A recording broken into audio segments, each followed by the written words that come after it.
bisa berbentuk macam-macam, bisa berbentuk prototipe, bisa berbentuk proyek, bisa berbentuk lainnya. Ya, tidak hanya skripsi, tesis atau disertasi.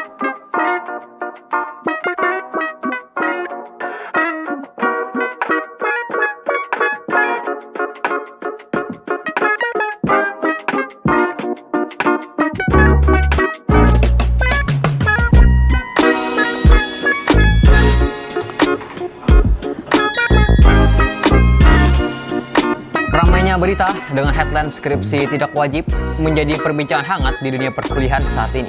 Nadiem Makarim selaku pemegang peranan penting dalam pengembangan sistem pendidikan di Indonesia selama masa jabatannya sebagai Menteri Pendidikan, Kebudayaan, Riset, dan Teknologi telah berhasil mencetuskan dan merealisasikan gagasan baru di dunia pendidikan Indonesia.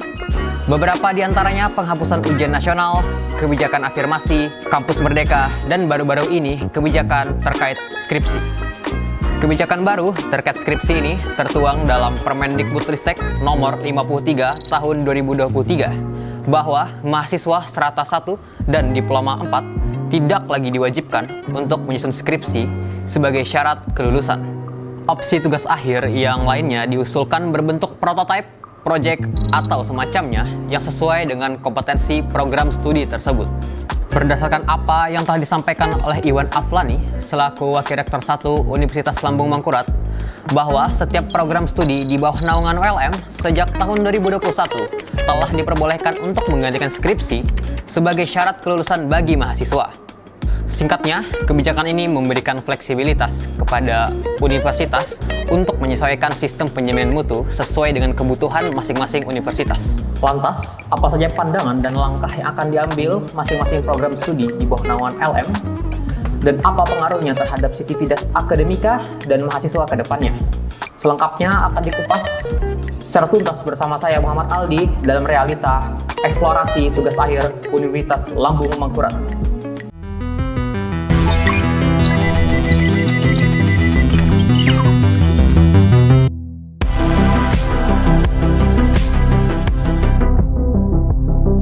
Selamat siang dan selamat datang di acara talk show kali ini. Kita akan membahas topik yang begitu menarik, yakni kebijakan tidak diwajibkannya skripsi bagi tugas akhir mahasiswa. Guna mengetahui lebih lanjut, kita berdiskusi dengan 4 narasumber yang telah hadir bersama saya kali ini. Pertama ada Ibu Dr. Mutiani SPD MPD selaku pengamat pendidikan. Selamat siang Ibu. Selamat siang. Selanjutnya ada Koordinator Program Studi Akuntansi Fakultas Ekonomi dan Bisnis, Bapak Alfian Misran SEMSI AKCA. Selamat siang Bapak. Selamat siang. Kami juga mengundang Sekretaris Tim TA Program Studi Ilmu Komunikasi Fakultas Ilmu Sosial dan Ilmu Politik, Ibu Lalita Hanif SOS MSI. Selamat siang Ibu. Selamat siang. Dan yang terakhir telah hadir juga Koordinator Program Studi Kimia Fakultas Matematika dan Ilmu Pengetahuan Alam, Ibu Tami Irawati SSI MSE PhD. Selamat siang. Tentunya bukan hanya para narasumber yang hadir pada kali ini, kita juga kedatangan para mahasiswa yang tentunya penasaran dengan pembahasan kita kali ini. Di realita eksplorasi kebijakan tugas akhir Universitas Lambung Mangkurat. Baik, selamat siang dan selamat datang para penonton. Bagaimana kabarnya?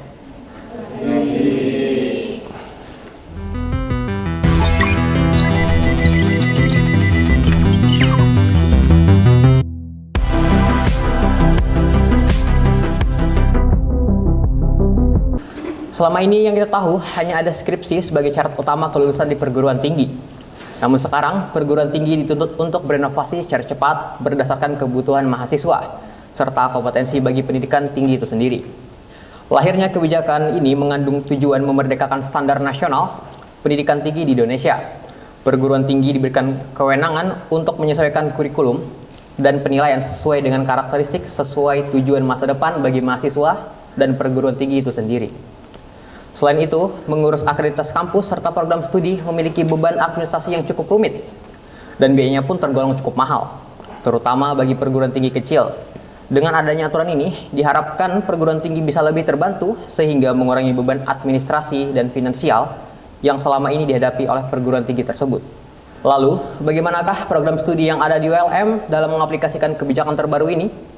Dan penyampaiannya, Nadiem Makarim menyatakan bahwa kebijakan ini dirancang guna memudahkan kepada mahasiswa, dosen, ataupun program studi dan perguruan tinggi itu sendiri. Nah, tetapi kami ingin mengetahui lebih lanjut kepada Bapak Ibu yang hadir kali ini, apa pandangan Bapak dan Ibu sekalian mengenai kebijakan ini? Silahkan untuk Ibu Mutiani bisa menjawab terlebih dahulu, Ibu. Iya, baik. Memang sebagai alternatif, artinya kemudian saya juga merespon positif terhadap kebijakan yang digulirkan oleh Universitas Lambung Mangkurat yang memberikan keleluasaan program studi untuk kemudian memilih apakah tetap bertumpu kepada skripsi sebagai tugas akhir utama ataukah kemudian memilih proyek atau kemudian publikasi, dan itu diberikan keleluasaan di program studi. Artinya di sini program studi juga memiliki kemerdekaan untuk mencapai kompetensi yang ingin dia capai berdasarkan alumninya nantinya, itu profil lulusannya itu seperti apa. Nah, saya rasa alternatif-alternatif ini menjadi respon positif kita untuk kemudian bisa mempercepat proses pembelajaran, tepat sasaran, efisiensi waktu, tanpa kemudian mengurangi kompetensi dari peserta didik itu sendiri. Mohon maaf, mahasiswa lebih tepatnya ya. Oke, itu pandangan dari Ibu Mutiani terkait dengan kebijakan baru ini, bahwasanya kebijakan baru ini tidak mengurangi kompetensi dari ada skripsi sebelumnya, justru menjadi alternatif baru bagi perguruan tinggi untuk memerdekakan mahasiswanya mau memilih mau tetap di skripsi atau proyek yang lain ya Bu ya. Oke. Terus mau minta pandangan dari Ibu Utami bagaimana Bu terkait dengan program baru ini Bu? Oke, terima kasih sebelumnya. Kalau dari saya setuju dengan yang disampaikan oleh Ibu Mutiani tadi, bahwa ini perlu diluruskan dulu nih, bahwa yang namanya skripsi itu tidak dihapuskan loh, tapi menjadi salah satu alternatif bagi mahasiswa untuk menyelesaikan tugas akhir. Nah, kalau saya juga, menurut saya ini adalah salah satu langkah positif, karena program studi jadi bisa lebih fleksibel untuk menentukan arah mana yang mau diambil. Luaran dari tugas akhir mahasiswa itu tidak lagi kaku hanya dalam bentuk skripsi yang mungkin puluhan halaman gitu loh. Tapi mahasiswa dan dosen jadi lebih leluasa untuk menentukan output atau luaran dari tugas akhir itu bentuknya seperti apa. Jadi kalau menurut saya ini sesuatu kebijakan yang bisa dibilang cukup positif, tapi tidak mengurangi konten atau muatan yang ingin kami capai melalui adanya tugas akhir itu sendiri. Oke, baik Bu. Berarti adanya program baru ini tidak mengurangi eksistensi dari tugas akhir yang sebelumnya sudah ada Bu ya. Berarti justru melengkapi tugas akhir sebelumnya itu Ibu. Iya, seharusnya tidak ini dong. Maksud saya seharusnya tidak mengurangi inti dari tugas akhir itu, malah semakin memperkaya apa yang bisa dihasilkan dari tugas akhir itu. Malah mungkin kualitasnya lebih bagus gitu. Kalau tadinya tugas akhir luarannya hanya skripsi, siapa tahu sekarang tugas akhir justru luarannya adalah jurnal internasional terakreditasi, malah Q3 misalnya. Itu bahkan lebih bagus lagi gitu. Jadi sejauh ini program ini positif Bu ya. Nah, jika program studi di ULM memberlakukan kebijakan tugas akhir selain skripsi, menurut Ibu, apakah ada dampak terhadap mahasiswa itu sendiri, Bu? Oke, baik. Seperti ini, kalau saya berbicara itu suka meng-clearkan konsepnya dulu ya. Kalau merujuk kepada peraturan nomor 53 tahun 2023 itu di dalam sistem penjaminan mutu pendidikan tinggi, di sana sudah tersampaikan secara tekstual bahwa sebenarnya mahasiswa untuk program sarjana itu kompetensi yang harus dia miliki itu adalah kompetensi penguasaan konsep secara umum dan keterampilan secara umum sehingga secara prosedural bisa diterapkan di lingkungan kerjanya. Nah, itu yang harus kita garis bawahi. Kenapa seperti itu? Yang namanya tugas skripsi itu adalah olah pikir dalam bentuk riset yang dituliskan, kan seperti itu. Nah, kemudian apakah lapangan pekerjaan yang nantinya itu menjadi sasaran mahasiswa kita itu semuanya meminta skripsi? Nah, itu yang saya sampaikan tadi, ini adalah peluang. Ada beberapa program, ada yang lulus kemudian dia tidak diserap kerja oleh sesuai bidangnya. Dia malah memintanya itu dalam proyek-proyek yang berbeda. Nah, maksudnya artinya yang namanya tugas akhir ini dampaknya dengan mahasiswa itu jelas positif. Kenapa saya katakan positif? Karena mahasiswa diminta memilih dia sukanya tugas akhir dalam bentuk apa. Apakah kemudian dalam bentuk tugas akhir skripsi, apakah kemudian dalam tugas akhir proyek, apakah kemudian dalam tugas akhir publikasi, yang tentunya tidak mengurangi topangan kompetensi untuk penguasaan konsep dan keterampilan secara prosedural sehingga mereka mampu menyelesaikan masalah pada saat mereka bekerja. Itu yang paling penting, saya rasa. Lalu apakah ada pengaruh dari kebijakan yang diberlakukan terhadap kualitas nih Bu? Kualitas lulusan yang dihasilkan program studi ke depannya Bu? Oke, baik. Kalau kita berbicara kualitas lulusan itu pasti kita berbicara standar proses ya. Artinya saya meyakini seluruh program studi itu di Universitas Lambung Mangkurat bahkan di universitas lain itu sudah mempetakan karakteristik prodinya seperti apa, kompetensinya seperti apa, sehingga dia ditunjang oleh mata kuliah yang seperti apa. Sekali lagi, skripsi sebagai tugas akhir itu hanya bentuk output memberikan pantauan terhadap kita di program studi, apakah dia sudah memahami secara konseptual dalam bentuk riset. Nah, ini kan cuma diganti secara bentuk. Jadi tidak ada berhubungan dengan kompetensi yang akan dia dapat, karena kompetensi itu by proses.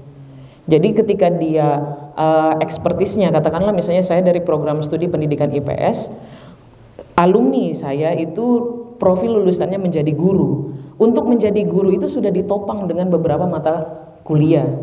Nah, dia diberikan pilihan kemudian apakah mau menuliskan riset dalam bentuk skripsi ataukah kemudian dia mau membuat riset dalam bentuk tulisan yang terpublikasi, tetapi inti dari kompetensinya itu adalah penguasaan konsep pedagogis dan kemudian mampu menerapkan keterampilannya di lingkungan kerjanya untuk menyelesaikan masalah yang bersifat prosedural.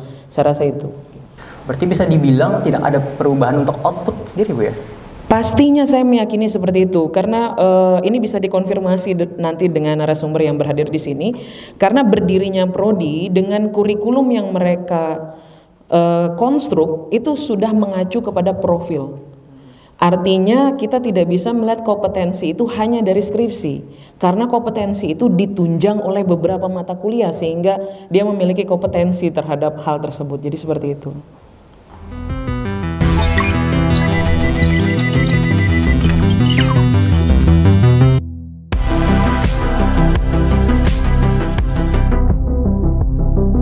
Kebijakan baru ini tentunya mendapat tanggapan beragam dari berbagai pihak, dan yang mendukung ada yang menolak. Dan memang hingga saat ini belum ada surat keputusan secara resmi yang diturunkan oleh pihak ULM.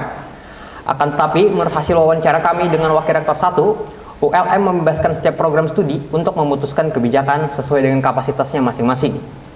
Program studi Bapak Ibu sendiri apakah sudah menentukan keputusan untuk memilih mengikuti atau tetap pada kebijakan yang lama? Boleh untuk Pak Baik, terima kasih. Untuk program studi S1 akuntansi sendiri belum menjalankan karena aturan ini sendiri kan lahir berada di tengah-tengah semester, sehingga kalau kita ingin menerapkan aturan nanti setelah di awal semester itu. Oke, untuk Ibu Tami silakan, boleh. Kalau di program studi kimia sendiri saat ini untuk penerapan aturannya secara resmi belum ada, karena kan memang surat resminya belum turun. Excuse me. Tapi sejauh ini di prodi kami itu sudah berusaha memfasilitasi adanya luaran lain dari tugas akhir tersebut dalam bentuk pemberian nilai tambah untuk ujian sidang kalau misalnya tugas akhirnya ada tambahan luaran. Jadi misalnya ada luaran dalam bentuk artikel, itu akan menambahkan nilai tambahan untuk skripsinya begitu. Dan kami sedang mempersiapkan kalau misalnya memang surat itu turun secara resmi, sedang kami formulasikan nanti akan seperti apa. Boleh Ibu Lalita. Ya, untuk program studi ilmu komunikasi itu akan menerapkan mulai semester ini karena SOP tugas akhir sudah disahkan dekan di bulan Oktober begitu. Oke. Ternyata kebijakan yang diambil oleh setiap program studi yang dikelola tentu berbeda-beda. Karena adanya perbedaan dalam mengambil kebijakan, apa yang latar belakang program studi untuk mengambil kebijakan ini? Apakah ada hal yang sangat nampak perbedaannya? atas perubahan kebijakan atau tetap memilih kebijakan terdahulu? Banyak di antara kami yang merasa penasaran terkait dengan kebijakan yang ada ini. Mungkin Bapak Alfian dapat memberikan alasan mengapa program studi akuntansi tidak mengambil kebijakan tersebut. Ya, kalau dikatakan tidak mengambil kebijakan, kami bukan. Artinya kami masih menunggu yang pertama dari keputusan bersama dari Senat dan di pimpinan fakultas akan arahnya mau kemana.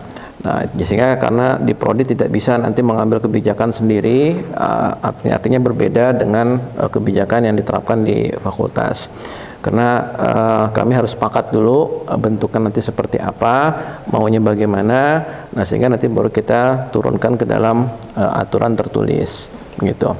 Nah, itu jawaban dari program akuntansi. Kalau dari Prodi Kimia sendiri bagaimana Ibu Utami? Sama, kalau dari kimia kami akan menunggu arahan dari universitas itu seperti apa supaya tidak melanggar aturan yang ada di universitas. Kalau aturan dari universitas itu arahannya sudah ada, sudah resmi, baru kami akan menafsirkan arahan itu sesuai dengan karakteristik dari program studi kami. Kami sesuaikan dengan CPL yang berlaku di program studi kami. Karena dari karakteristik prodi kami sendiri yang namanya tugas akhir itu harus ada gitu, harus ada penelitian tugas akhir. Apalagi kami ada aspek motorik untuk penelitian gitu. Nah, hanya saja tinggal apakah bentuk luaran dari tugas akhir itu seperti apa, nah itulah yang harus menunggu aturan sehingga bisa kami sepakati bersama. Okay. Berdasarkan kebijakan baru yang diambil oleh Prodi Ilmu Komunikasi, apakah ada mekanismenya tersendiri? Jika ada, bisa jelaskan Bu bagaimana mekanismenya? Untuk mekanismenya terkait tugas akhir yang menjadi alternatif dari skripsi itu sudah dituangkan di SOP TA. Jadi sebenarnya kurang lebih saja dengan skripsi, namun yang berbeda adalah dari sistematika penulisannya, penulisan dari laporan proyek yang mereka pilih. Saya bisa jelaskan bahwa pilihan proyeknya yang pertama adalah selain skripsi ya, yang pertama publikasi artikel ilmiah yang dipublikasikan di proceeding ataupun jurnal nasional atau jurnal internasional.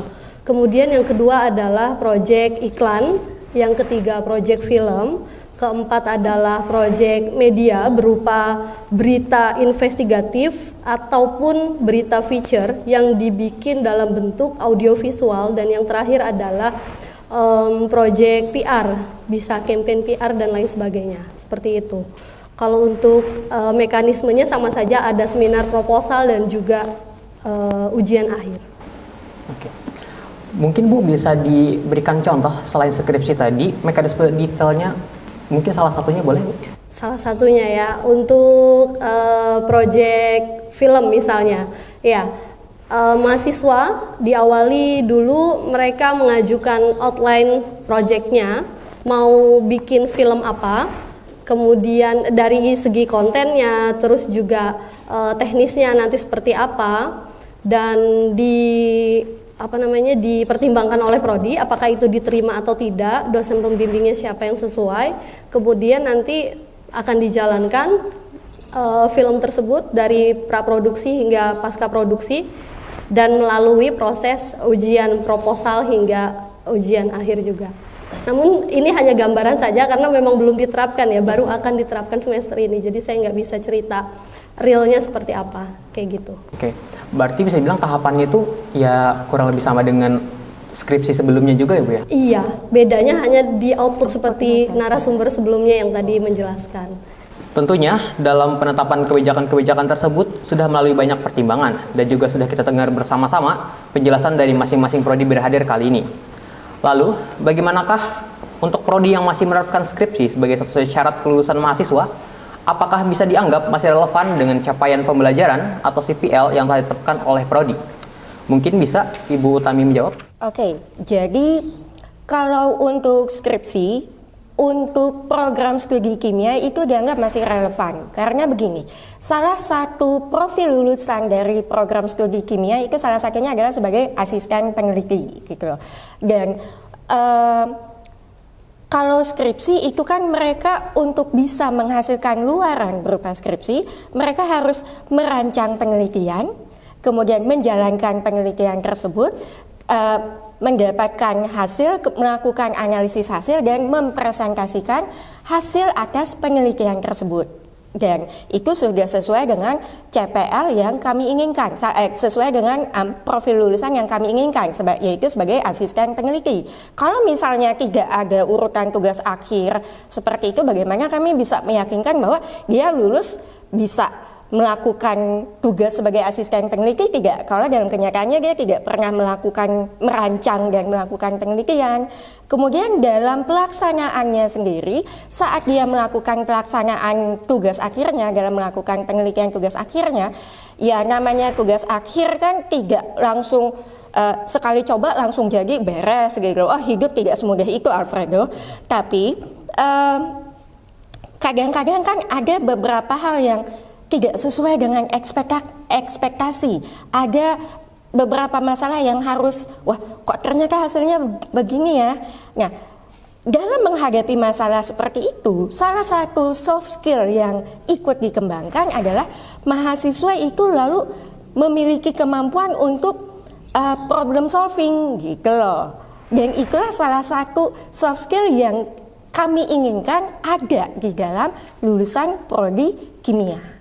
Begitu. Kemudian juga relevansinya dengan, maksud saya kemampuan problem solving itu tentu saja sangat relevan dengan kebutuhan dunia kerja. Kemudian juga kemampuan untuk menginterpretasikan hasil yang mereka peroleh itu juga sesuai dengan dunia kerja saat ini. Termasuk juga bagaimana mengkomunikasikan hasil penelitian, entah dalam seminar hasil atau sidang skripsi, itu juga masih sangat relevan dengan dunia kerja. Karena yang namanya ilmu komunikasi, apalagi kan adik-adik ini sebagian besar kayaknya masih ilmu komunikasi ya. Salah satu kuncinya itu ya, itu tadi menyampaikan hasil supaya dapat dimengerti, itu juga penting gitu loh. Jadi kalau menurut saya soft skill dan kemampuan apa saja yang didapatkan dari penelitian tugas akhir dengan output adalah skripsi, itu masih relevan dalam dunia kerja. Oke? Oke, berarti memang skripsi ini memang sesuai dengan apa yang diinginkan oleh program studi kimia itu sendiri, Bu ya? Betul, karena memang sesuai dengan output profil lulusan yang kami inginkan, makanya lalu kami ada skripsi gitu. Karena seperti yang disampaikan Bu Mutiani tadi, kami selaku pengelola program, kami selaku program studi itu menyusun struktur kurikulum ya sudah disesuaikan dengan apa sih yang kami inginkan gitu loh. Apa sih yang profil lulusan macam apa yang diharapkan. Oke, terima kasih Ibu. Oke, itu tadi penjelasan dari program studi kimia. Selanjutnya kita beralih ke prodi yang telah menjalankan kebijakan skripsi menjadi salah satu pilihan bagi mahasiswa untuk lulus di perguruan tinggi. Bagaimana program studi ilmu komunikasi akan memastikan bahwa penggantian skripsi dengan proyek-proyek atau pendekatan lainnya akan tetap memungkinkan mahasiswa mencapai CPL yang diinginkan prodi? Silahkan Ibu Lita menjawab. Ya, program studi tentunya telah memikirkan dengan baik mengapa memutuskan untuk memberikan alternatif tugas akhir selain skripsi ya. Dan itu kami rancang juga bobotnya sama seperti sulitnya mengerjakan skripsi. Jadi tidak lebih mudah.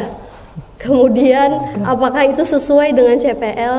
Ya, telah disesuaikan dan juga sesuai dengan profil lulusan di ilmu komunikasi yang seperti praktisi PR, praktisi periklanan, praktisi media dan juga peneliti, seperti itu. Oke, berarti memang sudah dipersiapkan dengan matang sebelumnya Bu ya mengenai tentang CPL tadi, bagaimana proyek-proyekan atau tugas-tugas lain selain skripsi tadi bisa punya nilai yang setara dengan skripsi tadi Bu ya? Betul. Lantaran adanya perbedaan di setiap prodi dalam mengambil kebijakan tugas akhir mahasiswa, sejauh ini bagaimana dari penerapan kebijakan terbaru oleh prodi akuntansi? Apakah ada peningkatan yang dihasilkan dari adanya perubahan kebijakan yang diterapkan oleh program studi ini? Ya, sebenarnya sebelum ada aturan ini lahir, kami di Prodi S1 Akuntansi itu sudah mengantisipasi perubahan-perubahan yang terjadi di dunia, terutama di dunia usaha dan dunia industri, karena memang kami sangat dekat dengan lulusan kami sangat dekat dengan dunia usaha dan dunia industri. Yang pertama terkait masalah fleksibilitas kurikulum. Jadi di mata kuliah kami sudah sangat adaptif. Yang pertama terkait masalah teknologi, kemudian juga terkait masalah skripsi sendiri, itu kami tidak yang sangat kaku di dalam melakukan penerapan. Jadi judul tetap sama dengan judul skripsi, tapi konten kami sebenarnya sudah jauh seperti yang dituangkan di dalam aturan. Jadi kami tidak kaku menerapkan skripsi itu harus penelitian itu harus kaku seperti itu. Nah, artinya ada beberapa fleksibilitas yang bisa dipilih oleh mahasiswa walaupun dengan judulnya tetap skripsi. Jadi kami tidak ingin terjebak dengan judul, dengan nama gitu ya. Kami lebih mengutamakan kepada kontennya. Namanya tidak masalah, tetap skripsi, tetapi varian pilihan kontennya itu bisa macam-macam. Gitu. Jadi seperti skripsi, karena kami juga ada beberapa kompetensi yang harus kami capai.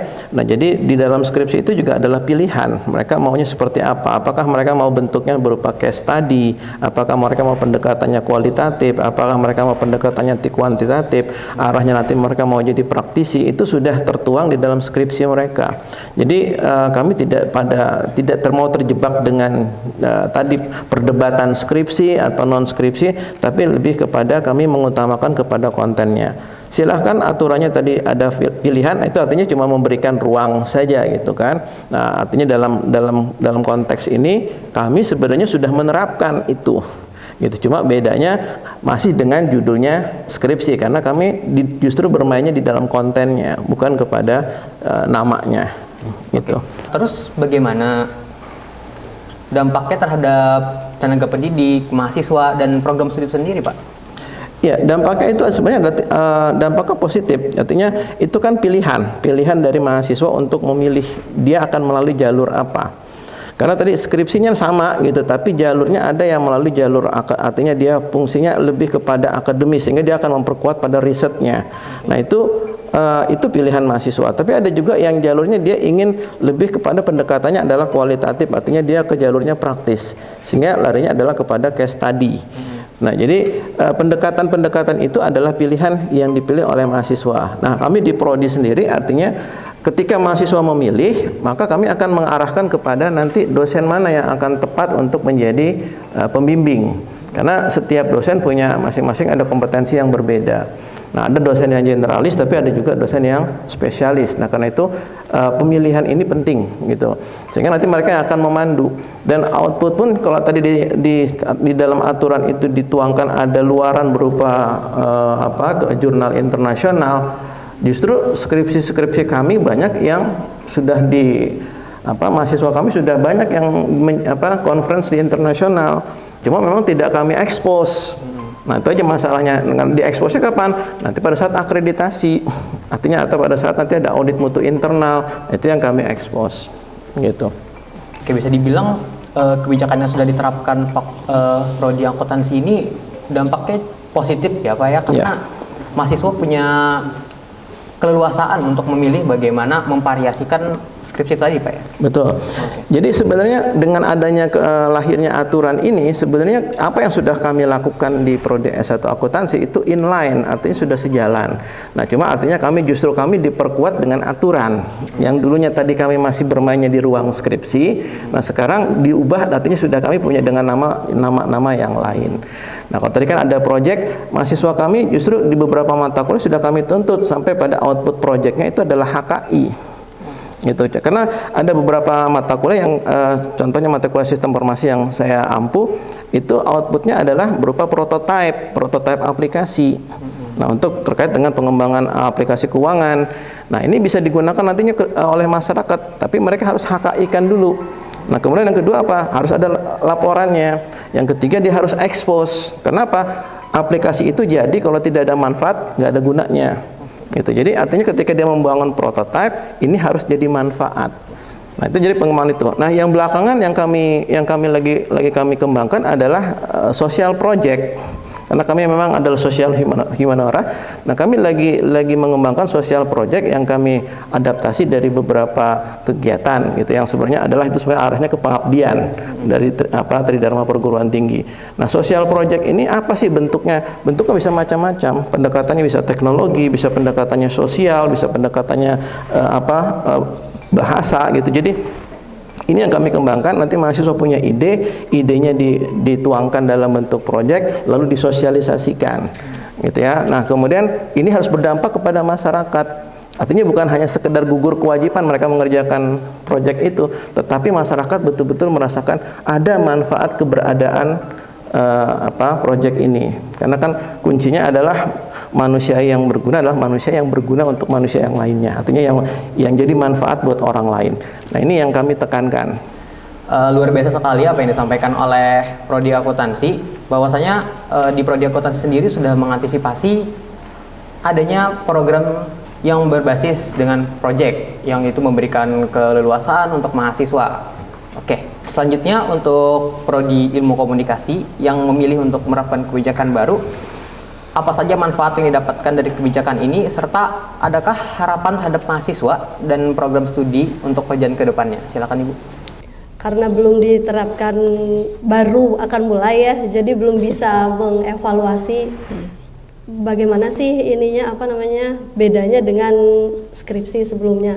Namun di sini yang bisa saya beri catatan bahwa hal ini tentu menjadi positif gitu ya, karena menjadi alternatif selain skripsi, menjadi pilihan variasi untuk mahasiswa agar lebih bisa menggali kreativitasnya lebih banyak lagi sesuai dengan minat yang dia punya. Seperti itu. Oke, diharapkan ke depannya bisa berdampak positif lagi. Iya.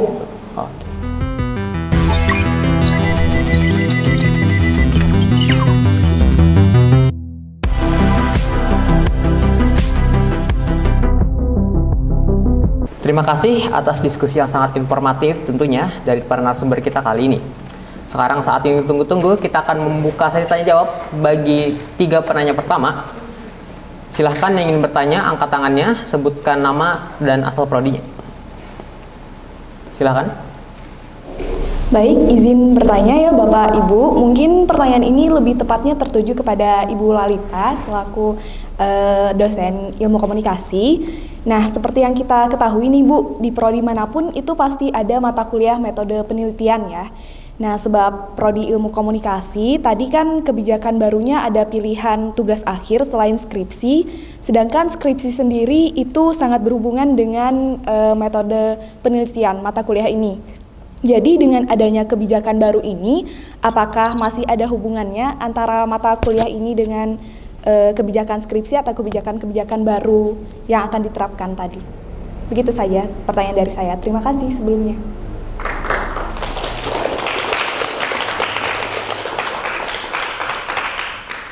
Oke, jadi Ibu, tadi pertanyaan dari Mbak Shirley tadi, apakah mata kuliah metodologi penelitian tadi masih relevan dengan kebijakan baru yang diterapkan ini, Bu?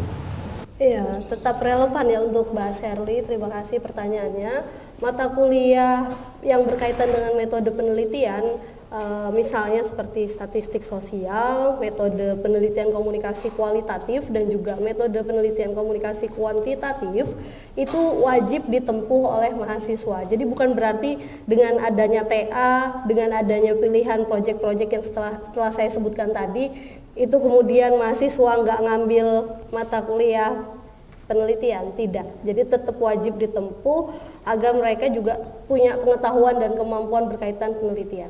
Begitu. Oke, itu tadi Mbak Shirley, mata kuliah tadi masih relevan untuk ditempuh di program studi ilmu komunikasi. Lanjut untuk pertanyaan kedua, boleh angkat tangannya? Itu masnya di atas, silakan. Perkenalkan, nama saya Muhammad Ika Pramana dari Prodi Administrasi Publik. Mungkin ini menuju ke Ibu Tami Irawati. Mengingat cepatnya perkembangan teknologi di dunia, ada gak rencana atau peluang untuk mengadopsi opsi tugas akhir selain skripsi bagi prodi kimia untuk menyesuaikan zaman yang akan datang? Itu saja. Nah Bu, menarik tadi Bu, katanya sejak dengan berjalannya perkembangan zaman nih Bu ya, apakah kedepannya program studi kimia akan menerapkan kebijakan itu Bu, selain skripsi tadi? Oh, oke. Jadi sebetulnya ini menarik sekali pertanyaannya, apalagi kimia ini sangat erat kaitannya kami dengan industri salah satunya ya. Salah satu wacana yang beredar di kalangan kami para staf dosen adalah bagaimana kalau misalnya si mahasiswa ini kalau dia sudah memenuhi persyaratan secara administratif, jumlah SKS memenuhi segala macam lah ya, lalu dia mengikuti magang di suatu perusahaan tertentu. Nah, lalu kalau tadinya magangnya biasanya 1 bulan, ini ditambah menjadi 3 bulan, lalu hasil dari magang tersebut dia laporkan dan itu dianggap setara dengan skripsi. Nah, kami ada wacana ke arah situ, tapi untuk formulasinya jadi apakah bentuk laporannya itu disamakan dengan skripsi atau misalnya ada pembedanya sedikit karena dia betul-betul terjun di industri kan ya. Nah, tapi insya Allah akan ada ke sana selama memang kami menganggap muatannya sama bobotnya dengan skripsi. Begitu Mas, mudah-mudahan bisa menjawab pertanyaannya ya. Oke, terima kasih pertanyaannya.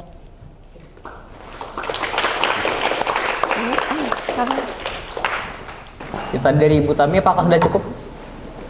Oke. Selanjutnya untuk penanya terakhir, Mbak Tami, boleh? Oke, silakan Mbak.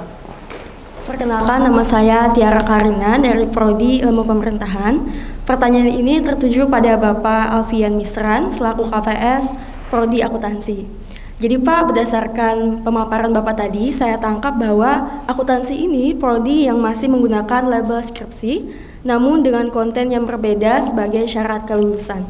Pertanyaan saya adalah, gimana sih pengaruh dari kebijakan tugas akhir ini terhadap persiapan karir mahasiswa prodi akuntansi ke depannya? Terima kasih Bapak. Pengaruh tadi Pak ya? Ya, baik. Terima kasih pertanyaannya. Pengaruhnya besar sekali gitu ya. Jadi dengan kita lebih fleksibel, walaupun tadi dengan label skripsi, yang pertama adalah mahasiswa punya kebebasan untuk memilih. Gitu, mereka akan memilih pendekatan mana yang mereka akan gunakan. Nah, kemudian yang kedua, mereka akan mendapatkan pembimbing yang sesuai dengan mereka pilihan itu tadi.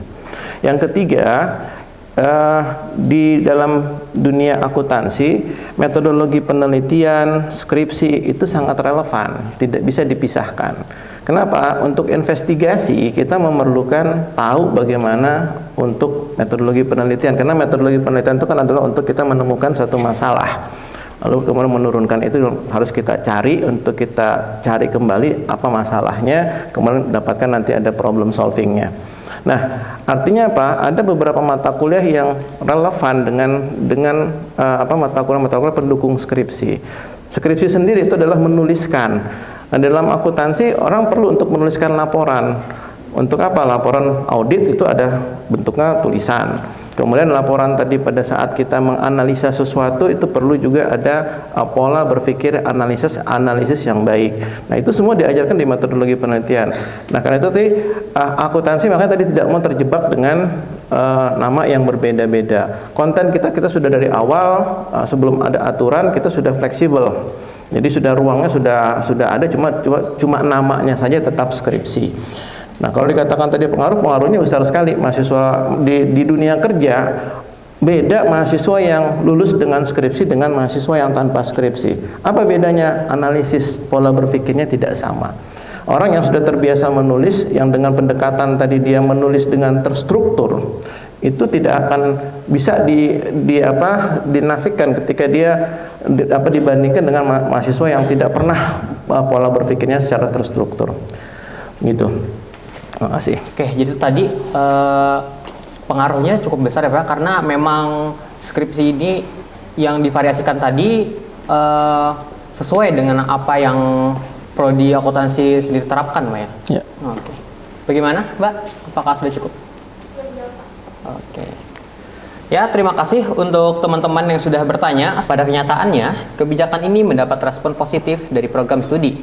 khususnya yang berhadir pada hari ini. Bahkan, Prodi Ilmu Komunikasi akan menjalankan kebijakan pada tahun ini. Namun, masih ada beberapa di antaranya yang menunggu keputusan tertulis dari pihak universitas untuk menjalankan kebijakan sesuai dengan kompetensi program studinya. Perlu ditekankan kalau kebijakan ini bukan menghapus skripsi, melainkan menjadikan skripsi sebagai salah satu opsi tugas akhir, serta ditambahkan alternatif seperti project, prototype, dan lain sebagainya sesuai profil lulusan yang ingin mereka capai. Dengan demikian, adanya kebijakan ini bisa memberikan angin segar untuk mahasiswa agar lebih fleksibel dalam mengeksplorasi tugas akhir dan membawa dampak positif terhadap masyarakat ke depannya. Akhirnya, kita sudah berada di penghujung acara. Kami mengucapkan terima kasih kepada seluruh narasumber yang sudah berhadir maupun narasumber yang sudah memberikan informasi melalui wawancara sebelumnya.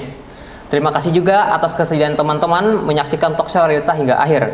Saya Muhammad Aldi beserta kru yang bertugas meminta maaf atas kekurangan atau kesalahan selama talkshow ini berlangsung. Saya pamit undur diri, sampai jumpa di talkshow berikutnya.